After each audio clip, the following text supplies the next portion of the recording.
呢個係位於西貢嘅一個獨立屋單位，設計風格以現代北歐風為主。飯廳位置光線最為充足，中間擺放咗一張4米長嘅原木飯台，旁邊設計咗一幅特色紅磚牆，加上前方放置咗一個智能火爐，更突顯北歐小屋嘅感覺。廚房吧台旁邊有一條原有嘅結構方柱，設計師將方柱放大為圓柱，造成空間嘅設計焦點。客廳繼續以磚牆質感點綴電視背特色牆，地磚以天然石紋瓷磚配搭胡桃木家私，形成視覺對比。加上戶主有品味嘅設計擺設，更添藝術美感。樓梯以懸浮木板呈現，扶手位置設有燈帶作氣氛燈。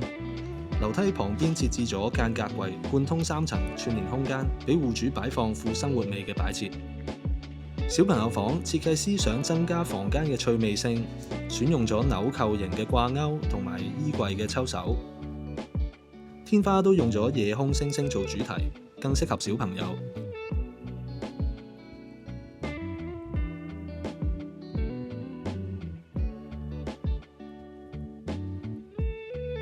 為咗增添歐陸感，房間玻璃都用咗十字格式去呈現。因為戶主嘅工作關係，都特別規劃咗一間獨立嘅工作室，用暗門修飾咗睡床同埋浴室，工整地劃分咗工作空間。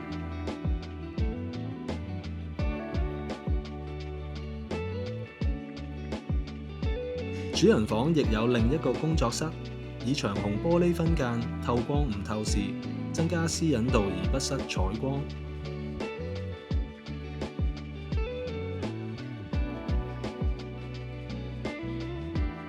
休憩區亦設置咗一幅旋轉雙面間隔，區分儲物室，一面係黑板可以寫字教學用，另一面係全身鏡可以俾戶主做瑜伽伸展運動。